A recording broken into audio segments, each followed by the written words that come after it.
Voice of the hopeless, control the game like the coaches. Stay dropping gems, we the winners, coaching, you know this.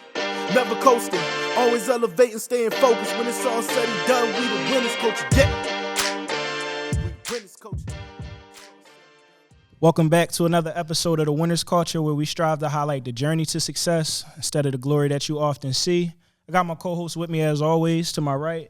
Hey, y'all, it's Bondi. And to my left. What's going on, y'all? It's just JJ. And y'all know me, man. I'm just Daryl. 1 R, 1 Y, 1 L. Please don't mess that up. The phenomenal woman that we have with us today, though, she hosts and founded something that is called the Other Half series, which provides a safe space for women to develop their relationships and also their emotional intelligence. It has been featured locally in the Philadelphia Inquirer, as well as national coverage from NBC, Fox, and Essence for their Valentine's Day feature. When she's not doing her day job as a senior manager of a global marketing agency, she is around the tri-state, throughout the country, enriching the lives of women. The woman that we have with us today is Kyshon Johnson. How you feeling? Amazing. Thank you so much for having me. What's going on? That's the super intro specialist. Got it right twice. I know that, but I do. You ate that up again. You feel me? No, we appreciate you coming. We appreciate you coming, man. Thank you for having me. No, not a How problem. y'all feeling? What's going on? Good Everybody today. having a good day? Yeah, we doing That's No good. Can't complain. Yeah, that's my everyday fees. Like I could give you a complaint, but there ain't no need to. So Right. no, I ain't got At no least not complaints. today.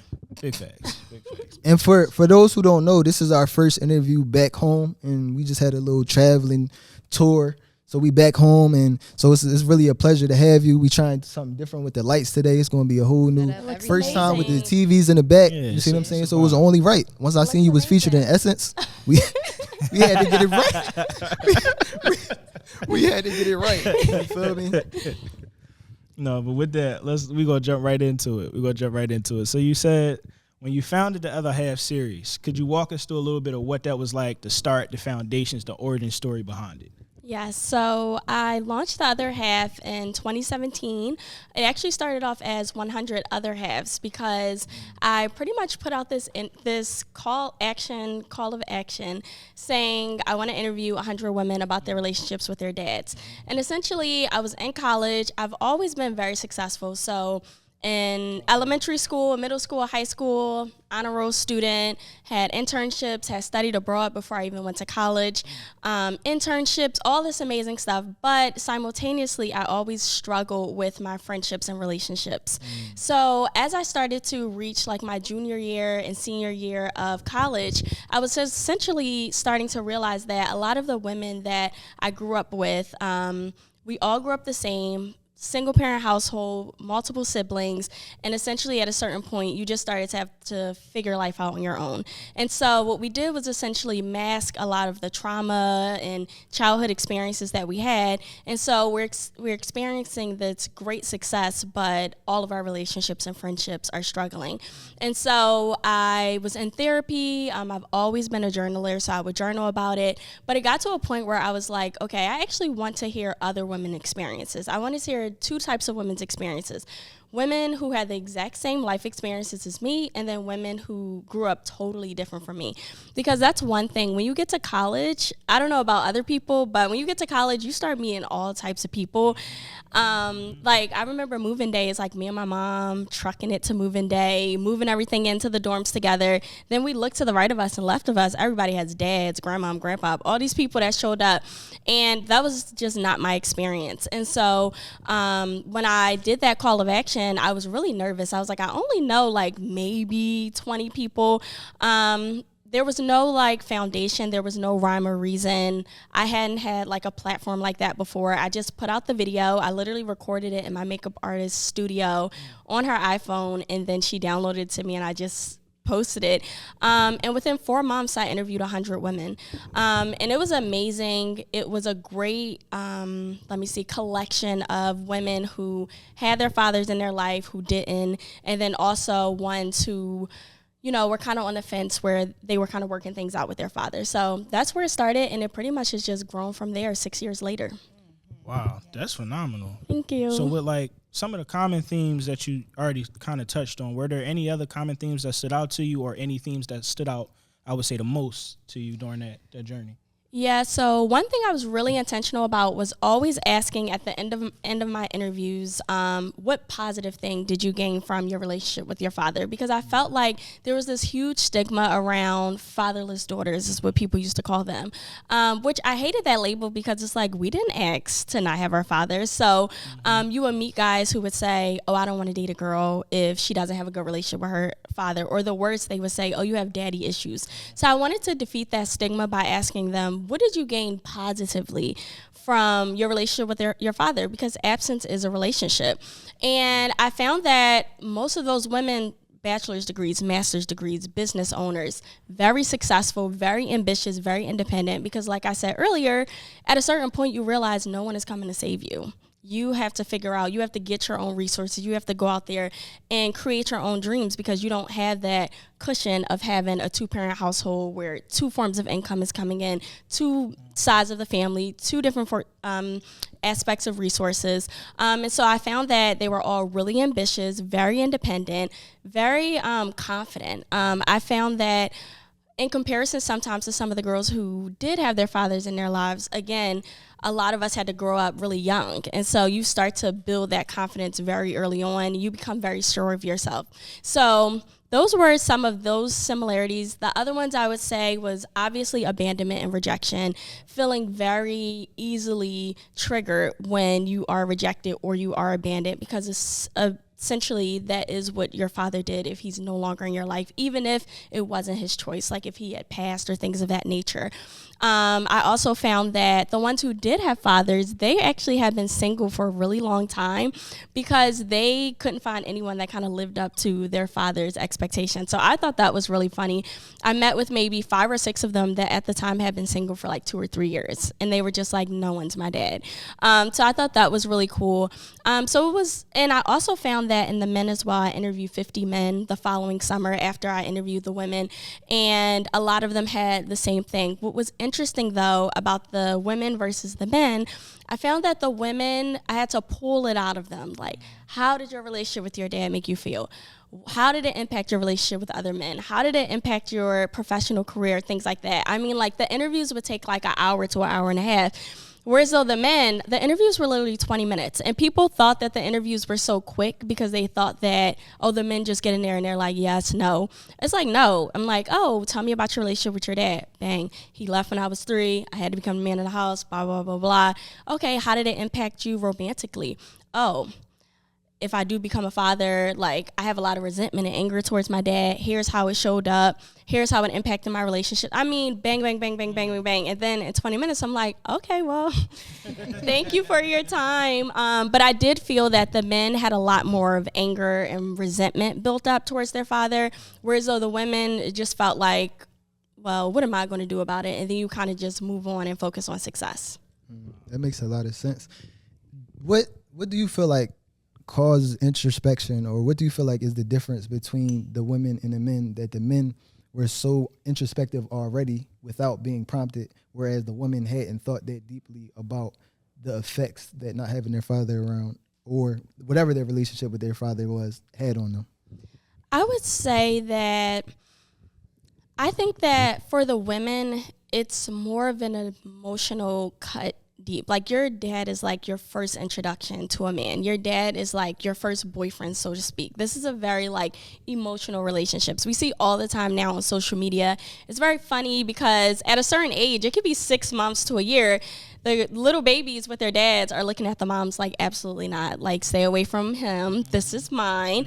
And it's this very like strong bond, very strong connection. If you see commercials, the mother is usually the one that's like cooking and cleaning and nurturing, and then the fathers are usually the one that's playing dress up. And that's because the dads are there to like instill confidence and be very playful. It's a very emotional connection in that way. Whereas though when even I see a lot of younger guys interacting with their dad, is very much like, like, you know, like it's a very manly, very masculine interaction. Obviously, you see now a lot more men hugging and kissing their sons and telling them they love them. But essentially, your dad wants to teach you how to become a man. So the relationship almost seems like transactional in a way, where it's like, I make you proud as your son, and then you teach me how to be a man. And so then it's very easy to say, well, I'm angry and resentful because you didn't give me that. Whereas though for a woman, it's just like, daddy-daughter dances, no one's there. Like, it just cuts a little deeper. And then when you go to start interacting with other men, after suppressing that for so many years, it just starts coming up for you in a different way. So that's what I think that's why I think the introspection is a little different. Yo, this is brilliant. Like, thank you. the way that you're articulating these interviews. Oh, thank you. Synthesizing what was said and making it so easily understandable. Oh, like, thank you. This is brilliant. But to the floor, I want to say, like, what's y'all relationship with introspection? Like, do y'all make a point of thinking deeper, of digging deeper? And if you do, what tools do you use, and do you find it difficult? Whoever wants to take it. Well, I can go first.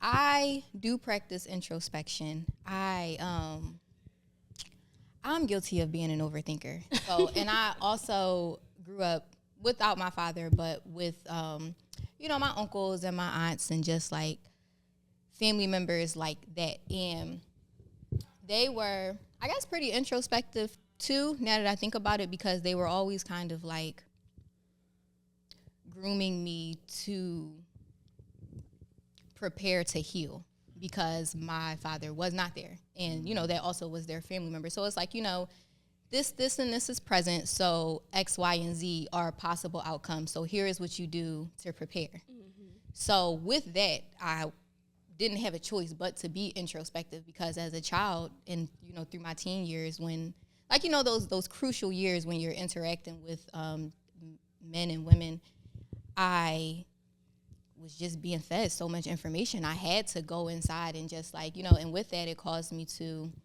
analyze my friendships and, my own relationship with my mother, because that is not great either. So it's like, I just was out there. I'm just out here figuring it out, but I had a lot of keys and tools from my family members, which I personally am very grateful for, because I know, even friends of my own, it's like, it's rotten from the head down to the tail.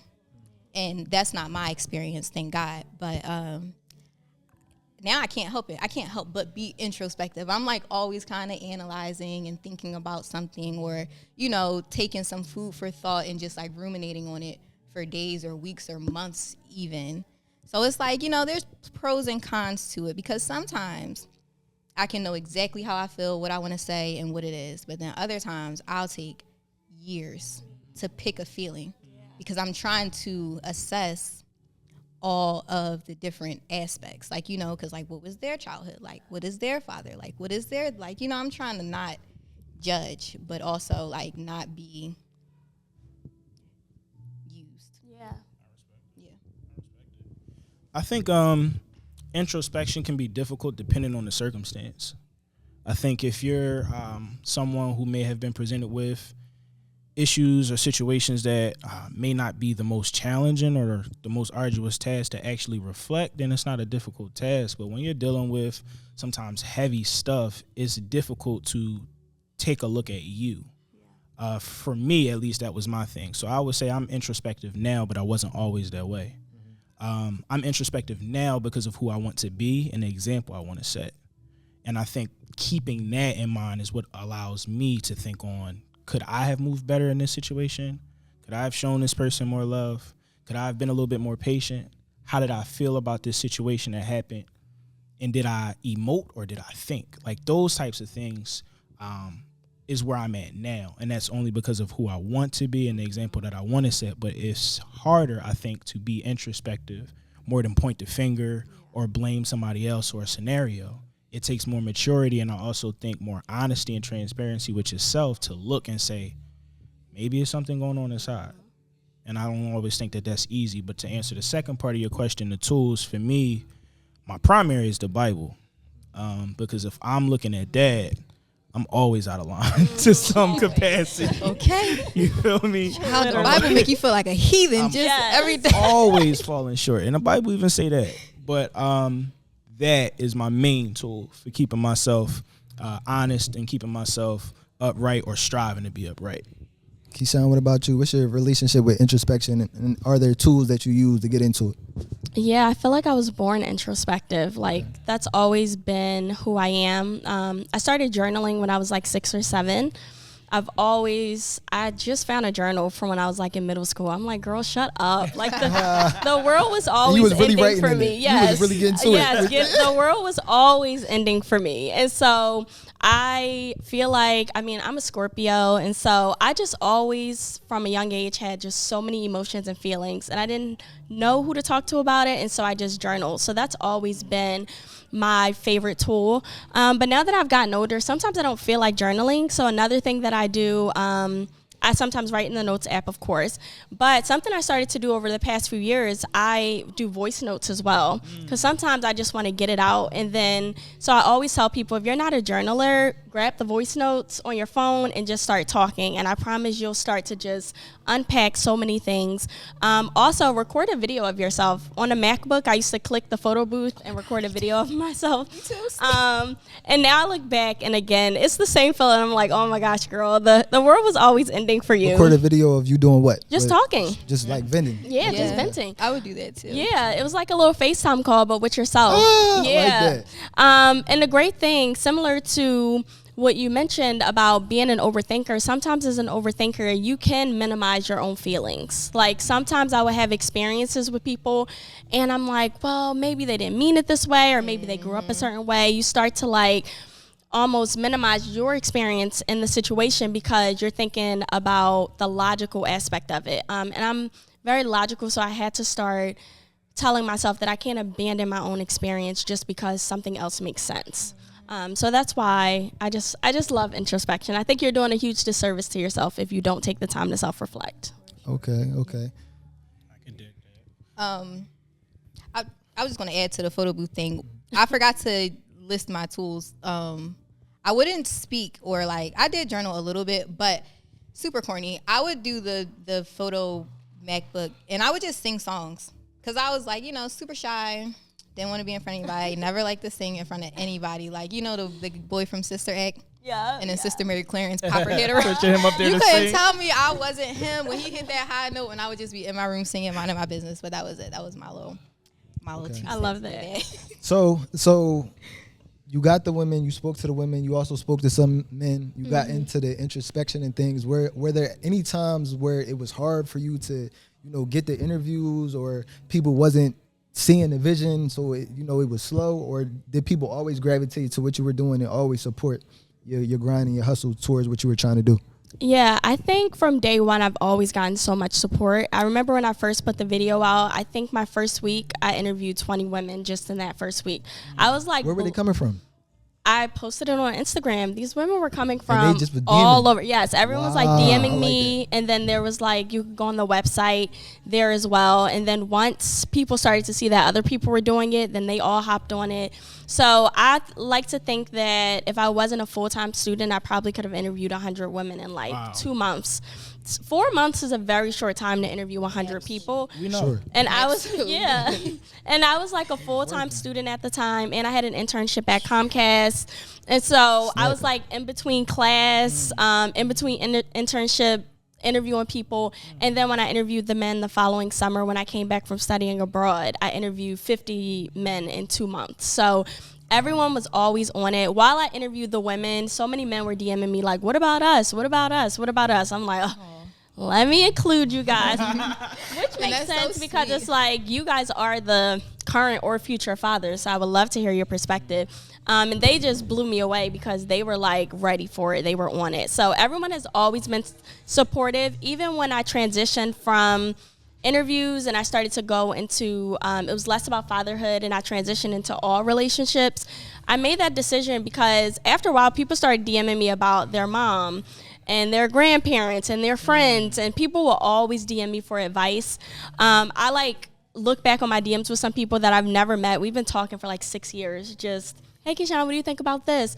And so I realized that there are so many relationships around us, but the most important person in all these relationships is us. So that's why I transitioned into wanting to focus on emotional intelligence, because your relationship with yourself, your emotions, your mom, your dad, your friends, your parents, everybody it still comes back to you. So it's like you're the person at the core. Where were you posting these interviews at? Like, you did so I had an Instagram page, and I would take a picture with everyone that I interviewed, and I would put their bio, and I would not put their story on there. I would only put their response to the question, how did your relationship with your dad positively impact you? And that was it. So every day you would just see me posting number 46, number 47, number every day. 47. Yeah. Wow. Some days multiple times a day, because I would interview people like back to back to back. Wow. And then just post it. Yes. so Okay. Yeah. And so that's what amazing. made people also, some people like to wait till the last minute. So as it started to get to like 81, 82, the people like, oh my gosh, I've been watching your whole thing. I want to be the next one. So I felt like it was a dry spell between like 70 and 80. And then as soon as I hit 80, it was like everybody started being like, oh my gosh, I got to hurry up and do my interview. So it was great. Everyone was super supportive from the beginning. And that's shown as well when the journals dropped as well. Mm-hmm, for sure. And you would think, usually you would think it's hard to have our community be so open and vulnerable. Right. But I feel like from hearing your response to that, it seems like people just need to be heard. Like, and they just want to be heard. Like, what do you feel like were 3 pivotal moments throughout that process and just creating your now business that stood out the most to you? Like, that really put the stake in for you. I would say I had an event, and this girl came up to me, and she was like, hey, I just wanted to let you know that after our one-on-one that we had, I actually went to my dad and talked to him about his substance abuse issues. Her dad has substance abuse issues. She went to her dad and talked to him about it, and her dad went and got clean, and he got his life together. And she was like, I just came to tell you, like, that's my ace. We're back in cahoots. And how did you feel? I was just floored. I was speechless. I was like, oh my gosh, are you serious? That's beautiful. And she was just like, it's so funny because she was just like, okay, and then just walked away. Meanwhile, I'm just like dying inside. Another girl, she DM'd me after I finished the 100 interviews. She just congratulated me, and she was like, I wasn't ready to talk to you, so I missed the opportunity, but I did want to let you know that after reading, she's like, every day I used to go on the page and read everybody's responses, and that prompted me to finally, after years, go to my dad's grave. And she was just like, it meant so much to me. I hadn't been there in years. I couldn't bring myself to do it. So she was like, although I wasn't and still not ready to talk to you about my relationship with him, I did just want you to know that, like, you pushed me to do that. And so for me, I was like, wow, that was pivotal for me because you never know who's watching. I had seen her like stuff all the time, things of that nature, but she never interviewed. And sometimes in your business, you just want to see the numbers. Like, I'm trying to reach 100. So I feel like support looks like an impact, looks like me reaching 100. But sometimes, as we always know, there are people watching in the shadows who may not support you in the way that you think. But fast forward, 5 or 6 years later, she was one of the first people to buy one of the journals. And when she wrote me a note, on the website, you can write a note, and she put in the note, like, hey, it's me. I'm the girl who told you about her dad and going to his grave, so I just want to thank you again. So I think those would be 2. And I would say the third one would definitely be just putting together the journal. That was such a challenging process, but it was so transformative for me. And I don't know, doing interviews and hosting events, that's like tangible, but I feel like the journal, it's a product. Like, you can hold it and people can buy it, and you see it in their homes, and you see it in their photos when they're reposting it. So that was definitely a pivotal moment for me because that was a real life way of seeing my vision come to life. That's crazy. I think it's interesting because, like, our culture specifically has a stigma around therapy, and what you have provided from your platform is literally therapeutic for everyone that participates or even just views. Thank you. I think it's phenomenal that they've been able to probably learn so much and discover so much about themselves. But what would you say you've been able to learn about your personal relationships and friendships from this journey? Yeah, I would say the main thing I really learned, so kind of to back up, essentially in 2019, I was like 24. I don't know about you guys, but 25 is just like a shit show. But so I was 24 going on 25. So of course my world started to spin. And I was super unhappy. I hated my job. I hated my friends. I hated the men I was dealing with. I hated the city that I lived in. I hated my apartment. Any aspect of my life that could possibly be going wrong, it was going wrong. I was living in Jersey City. So at the time I worked at LinkedIn, and I was kind of like commuting from Jersey City to New York. And I absolutely love the company of LinkedIn, but my actual role that I was doing, it wasn't fulfilling for me. So during that time, I'm like meeting with a bunch of people in the company to try to find, something that was a better fit for me. And I'm coming from Jersey City to New York every day, then leaving from New York to go to Philly, where like my friends and my dating life and everything was. So it was just a very chaotic time. And one day I came back from a conference in Vegas, and I just shut the door and I just slid down the door. Very dramatic. I told you guys, my world is always ending. The movie scene. I am the main character in my life. And I just slid down the door and I just burst into tears. Like, I was so unhappy. And on the outside looking in, no one would have known, because I had a ball at that conference. Like I told you, I loved working at LinkedIn. So the conference was a ball. I literally smiled up until I got to the door of how happy, how much fun I had. As soon as that door shut, I just like burst into tears. And so I pretty much put myself on lockdown for 3 months. So from August to November, I essentially stayed in the house and I just shed.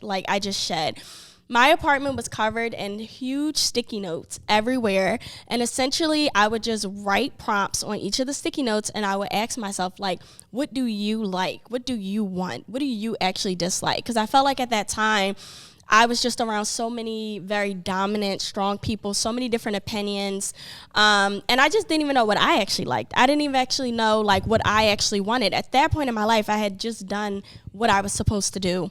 So essentially what I did was, for those 3 months, I journaled every single day, all day, wrote on those sticky notes. And that was in November, I turned 25. By December, I moved out of that apartment. By January, I started a new role at Comcast.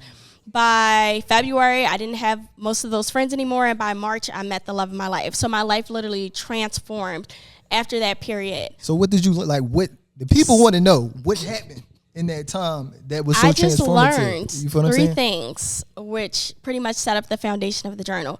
Know your triggers, know your patterns, and know yourself. Those were the key things. Number 1, know your triggers.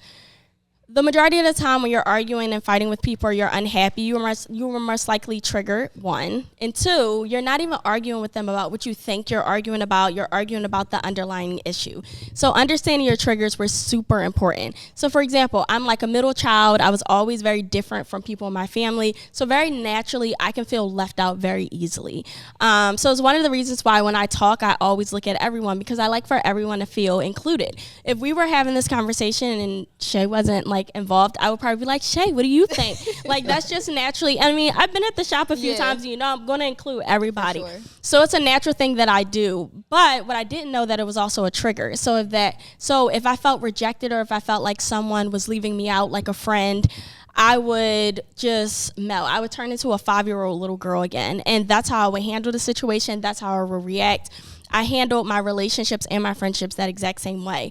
And so when I went and I started to unpack all of my different triggers, I started to realize that the base of these relationships and why I didn't like them, it really had to do with I was constantly being triggered at all times, at work, in my apartment, throughout my friendships. So knowing your triggers was so important for me. Number 2, understanding yourself. No one should know you better than you know yourself. In no way, shape, or form. And it sounds very simple, but when you're introspective and you're really taking the time to get to know yourself, there's nothing right now that anybody can tell me about me that I don't already know. So either what you're saying is true or it's untrue. And I'm able to have difficult conversations because I know myself and I'm really confident about that.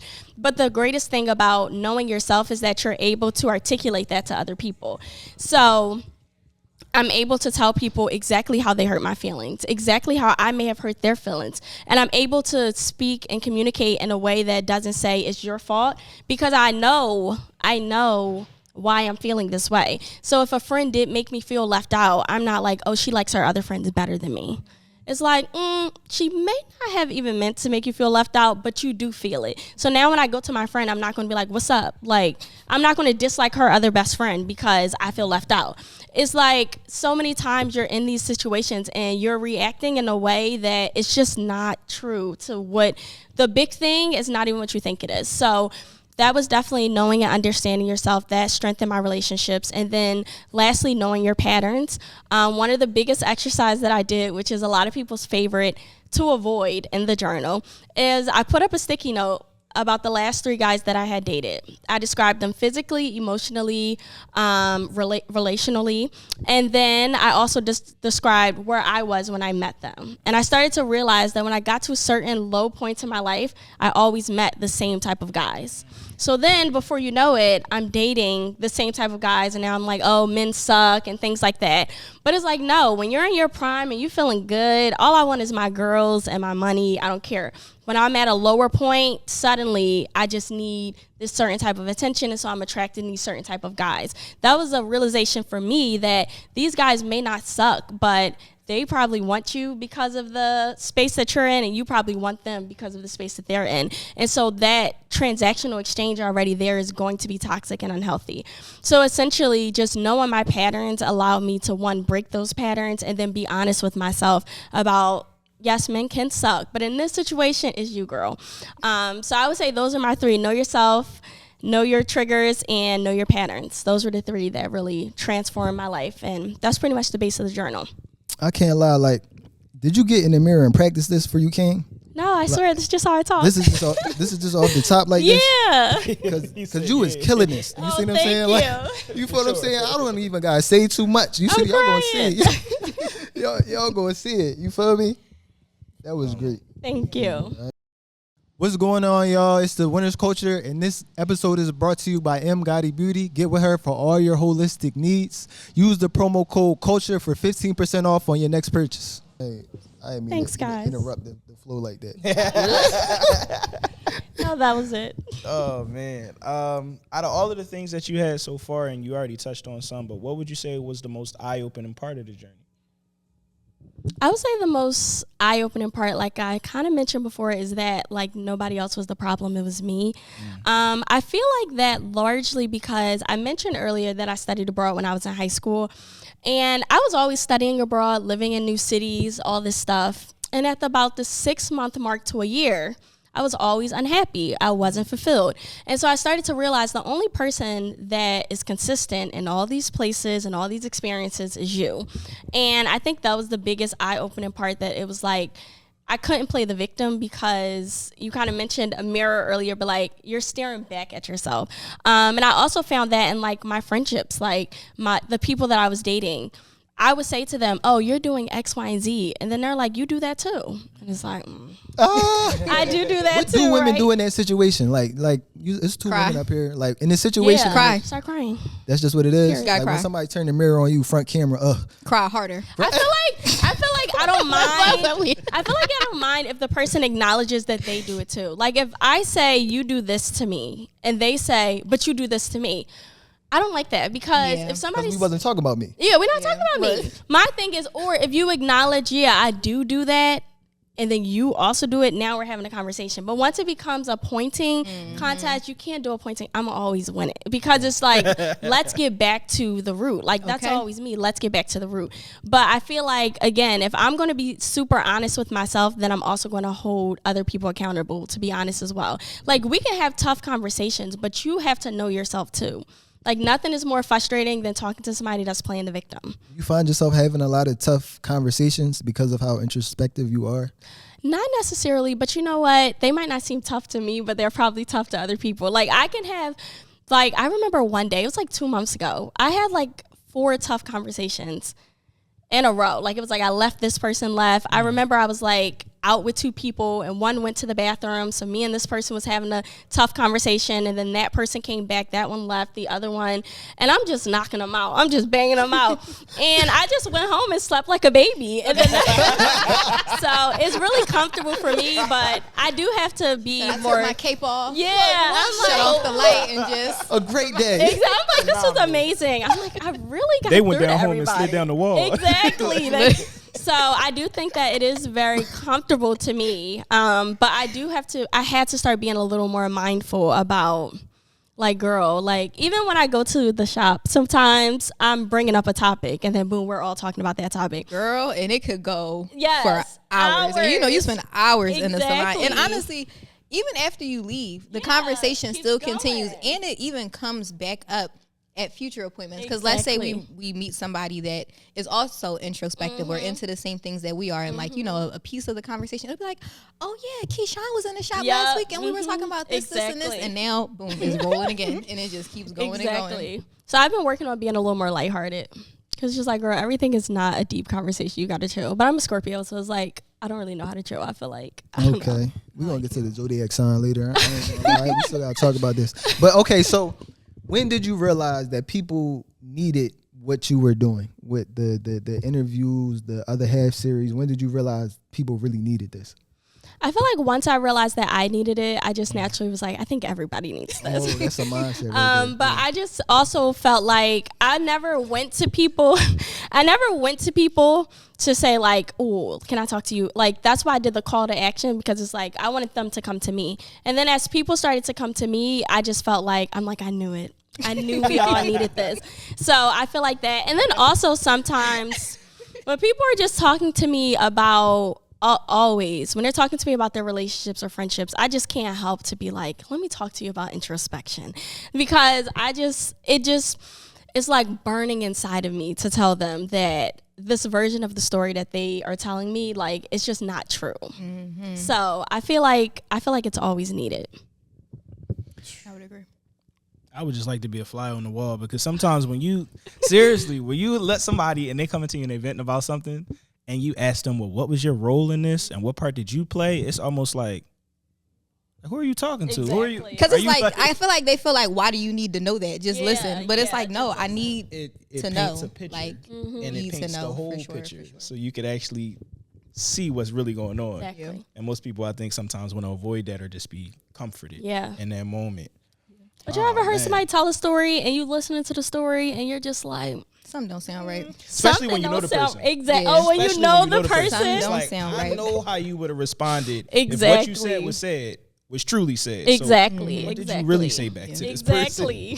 No, what do you feel like has been your most eye-opening testimony through all of your interviews? Like up until this point, even with the events, like everything, what really stands out to you to date? I would definitely say the two that I mentioned earlier, but I recently had an event 2 weeks ago, inner child healing event. And while we were there, you had to do a journaling workshop. And 3 girls, they came together and they actually became friends in the 3rd grade. So I already thought that was really cute. I'm like, became friends in the 3rd grade, coming to this inner child healing event. Like, that's so amazing. But what I didn't know is after we did the journaling session, all the girls came back to the middle and we started a dialogue. And one of the girls of the friend group stood up and was like, well, actually, we came here today and 2 of us, like her and another girl, actually hadn't spoken years, like or months or something. They were at odds. And she was like, but after they did the journaling workshop, they started to talk and they basically reconciled right then and there about what had been bothering them. And everybody was in the room was like, yes, like we were just so hyped for them. And that was just like an eye-opening moment for them. And then another girl stood up and was like, well, dang, like I was kind of journaling thinking about my best friend and now I think I'm going to call her. And so it was just this ripple effect of people being like, wow, like again, coming back to that same point of like, sometimes you could be the problem. And I feel like that was a more recent eye-opening event. That was more eye-opening because sometimes it's not as dramatic as like, or traumatizing as like, oh, I just went to my dad's grave or things like that. Sometimes we're just human beings trying to exist with other human beings who are trying to exist with other human beings. It's so more complex than that. So I felt like that was so eye-opening to me because it just felt like this space is needed. And it's not always needed for trauma. Sometimes it's just needed to take your guard down and realize that the other person across from you is a human being with feelings as well.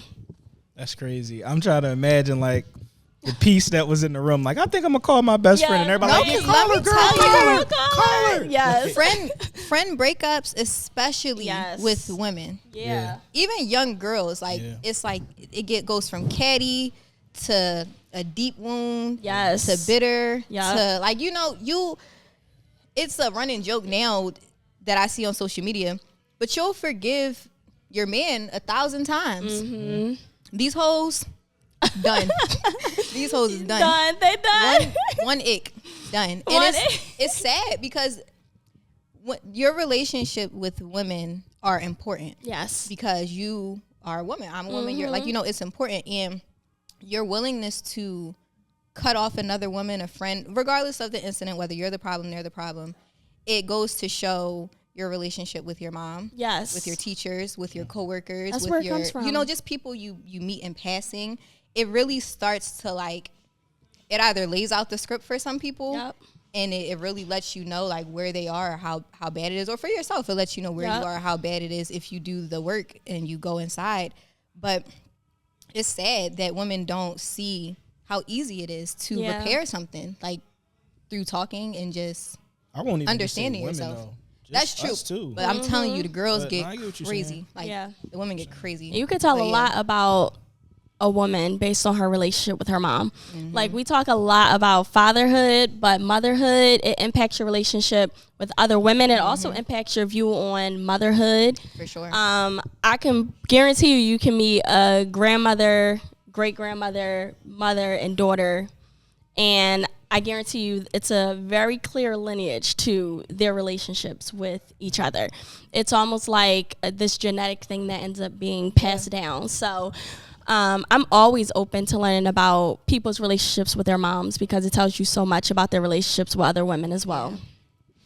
Okay, so in order to come and sit on this couch, you have to be a brilliant person. You see what I'm saying? And so we have That's the another criteria. a brilliant person, and so we try to extract the knowledge from the brilliant people. So this is our gym section where we ask you about what you do.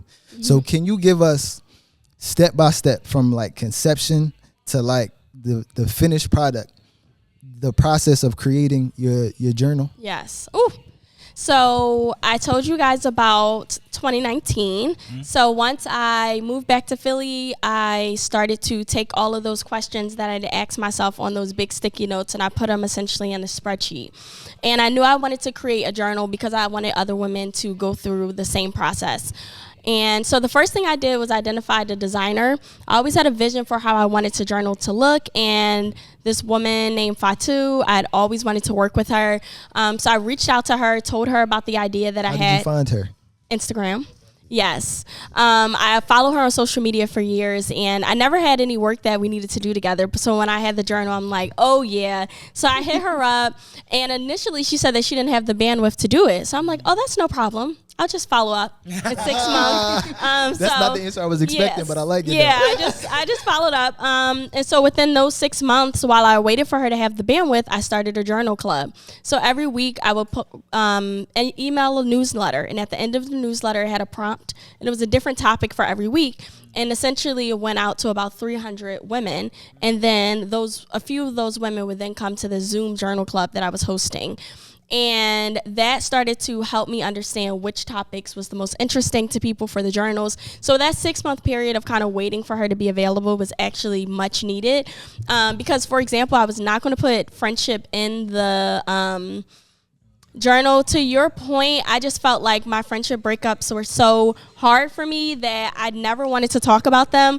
But at the end of Journal Club, everyone was always talking about making friends as an adult or friendships that failed. And so I was like, okay, like I'll do a section about friendship in here. So essentially, once the designer was available, we met, we discussed the journal, she gave me a price. And then I was like, okay, how do I actually make this? I thought that I was just going to use a printing company. But one of the features in the journal, it has envelopes in the back. And they are like engraved into the journal. And so I knew that was going to be difficult to make. So I knew I had to go to a manufacturer overseas. So I went on Alibaba. And I just reached out to like 10 different manufacturers. I told them the idea. About 5 out of the 10 was like, you can't have the envelopes in the back. I'm like, okay, well then we can't work together. And then of those 5, maybe 3 of them, they gave me a really high price for the envelopes. And I was like, okay, that's not going to work. So it came down to 2. And I think then their work, like their actual work, end up is what it came down to. And so once I identified the manufacturer, then I went back to the designer and we started to work together actually designing the journal. So I knew I wanted it to be 6 sections. So your relationship with yourself, your relationship with your emotions, your relationship with your mother, your relationship with your romantic partners, your relationship with your dad, and then your relationship with friends. And then we pretty much just worked on the content. The journal has 60 prompts in it. And the section with your relationship with your emotions actually has an emotional wheel. So anytime you're feeling overwhelmed with emotion, whether it's positive or negative, you just go to the emotional wheel, pick an emotion, and then there are a bunch of prompts that kind of help you like dissect what that emotion means. So once we had all of that together, I then had to go through the copyright process, which was like the most challenging process for me because I was like, wow, I know nothing. I was like on YouTube, I was reading articles, I was on the US, copyright website, and nothing just made sense. You ever just read something and the information is just going in one ear out the other? So one day I had posted a video of me, like, it was like one of those fast ones, I can't think of the name of it, where you like set the phone up, time lapse of me basically on Google kind of researching it. And this girl who I interviewed for the other half, she was actually a law student, and she just had an internship doing copyright for a big company. So she DM'd me and was like, oh, I can help you. Like, what questions do you have? So I asked her the questions, and she responded, gave me all the information I needed. And then I was like, boom, got it copywritten. I didn't want to send the journal to the manufacturers without it being copywritten. So once I had that copywritten, then they started to make it. The funniest part about the process was choosing the paper. It was like this whole ordeal. They were like, what weight of paper do you want? Apparently, I like thick paper. I like to work on, like, you ever ask somebody, oh, can you give me a sheet of paper to write, and they give you one single paper? It's not the same. It doesn't hit the same. You need a couple sheets. But they were like, your journal is going to be very, very heavy if you go with this very thick paper. So they shipped me paper options, but it didn't come in time. So I had to go into like Staples and just walk around and just fill paper. And then also I thought I wanted white paper. They were like, no, you want eggshell. It was a whole thing. Like things I never even thought about. But that whole process took about 6 to 8 months. And then finally they shipped me my sample, and it actually arrived on my birthday. So it was like this huge moment for me. I was so excited. I gave them the green light, and then it took 4 months to get here.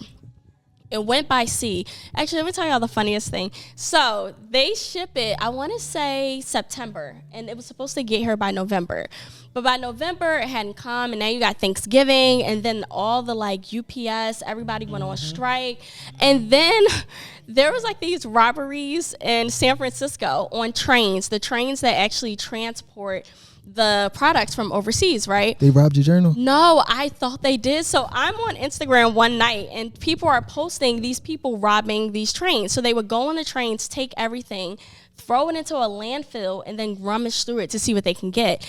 And you couldn't tell me my journals were in there. So I was devastated, literally like crying. I'm like, they stole my journals, because my journals were stuck in California, and this is where it happened. So I was just so sure. So I'm like blowing the people up. I'm like, where are my journals? I'm just like freaking out.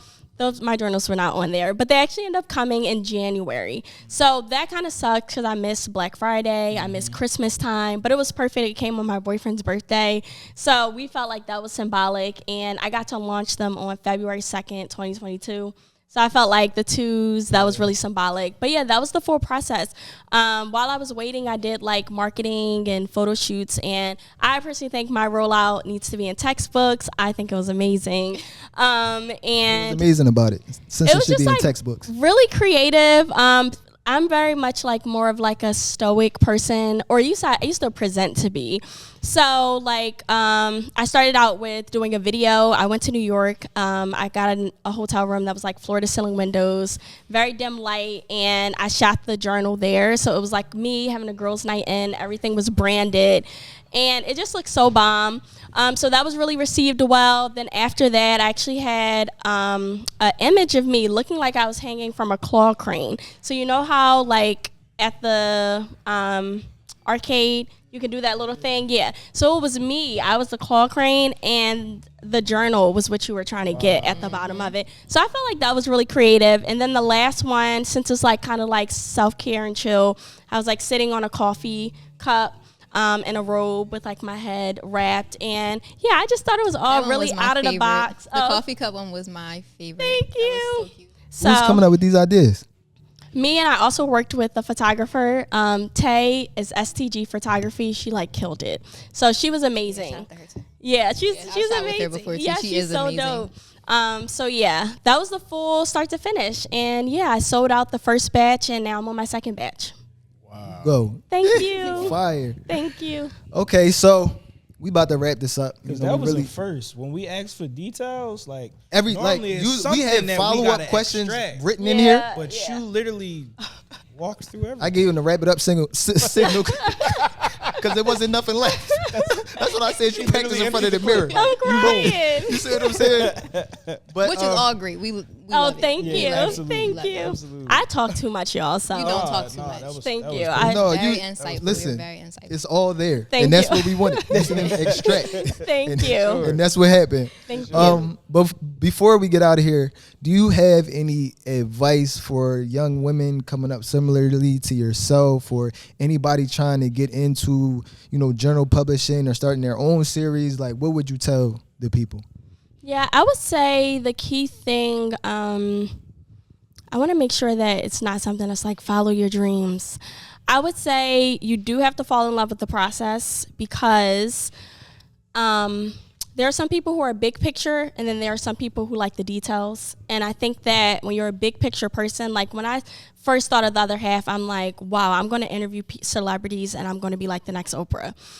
But so imagine how I felt when it's like one interview, then two, then three. Like I'm trying to get to 100. So I had to start falling in love with the process. So that process looked like changing up the interview locations, changing up the questions that I asked. Little small details like that made it quicker to go from 1 to 20 to 25. By 50, I was getting news features. And then I told you guys I had a dry spell at 70.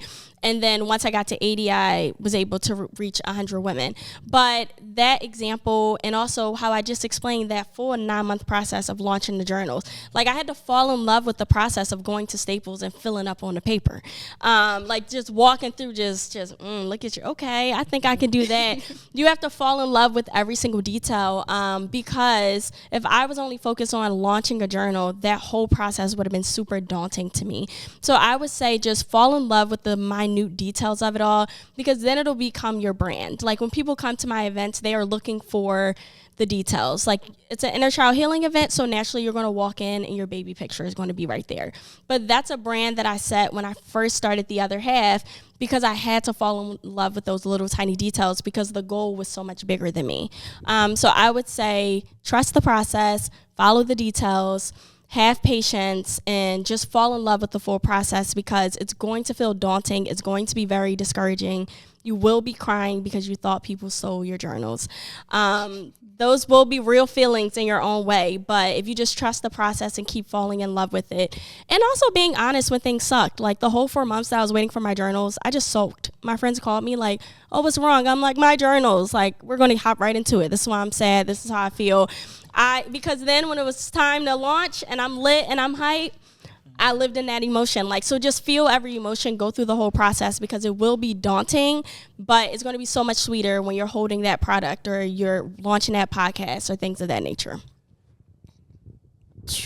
And that was Another great one. Thank you. Another great one. Don't forget my Zodiac question. Yeah, we gonna Okay. we gonna make sure we get that. we definitely gonna, we ain't forget about that. Absolutely not. But no, that was a phenomenal interview. Very you. insightful. I learned a lot. Thank Definitely you. Thank learned you a for lot. having me. I know that people are gonna be tapped in, writing their notes. For the people that want to connect with you though, might want to follow you on your journey, support, or even come to a event that you may be holding in the future. Where can they find you at? My Instagram is at @key_the other half, and the other half's Instagram is at the other half series. The website is also theotherhalfseries.com if you're interested in the journal, and yeah, that's how you can tap in and keep up. All right, that was fire, man. There you have it. Thank you. Another episode. I also think it's phenomenal that you took that moment of like your lowest and propelled that into inspiring a bunch of people. Like, Thank you. literally, it's not just so other women and men can slide down the wall. It's just to get the benefit of it. So that's phenomenal. Slide down the wall, y'all. Just Yeah. be the main character in your That's story. it. Slide down the wall. It's clearly a bunch The of only growth thing left on the to other do is side. get back up. That's it. Exactly. That's it. Exactly. That's it. So shout out to Studio 524 for always holding us down, producing the podcast. We want to give a special shout out, man. We got to give another special shout out. Jay, you want to do this for me? Give me a special shout out to my brother behind the board today. Helped us with setup. He is running the board. Shout out to your friendly neighborhood pod. Shout out Absolutely. to what's the What is it called? Prolific Studios. Prolific Studios. My man Pharaoh J came with all of the equipment. It look, y'all gonna see the behind the scenes. Amazing. Super official today. And this purple is because of Prolific Studios. So thank you, good brother. And the journal. What'd you say? You peeped also the. purple. You peeped the. Oh, the color yes, the coordination. journal is. The Okay, color. y'all ate. You know. Oh, details. Blondie. Details. She be doing set design. And sometimes I don't be She catching ate. it. But I love wow, it. that's It's all right. fire. It's all right. Thank you. It's okay. Bro. Yeah. But definitely be sure to follow so y'all can support the journey as she continues to go forward. Follow us at The Winners Culture. Follow Studio 524, Prolific Studios, all of our sponsors. We appreciate y'all. And until the next time, y'all, we out. It's The Winners Culture. We gonna holler at you.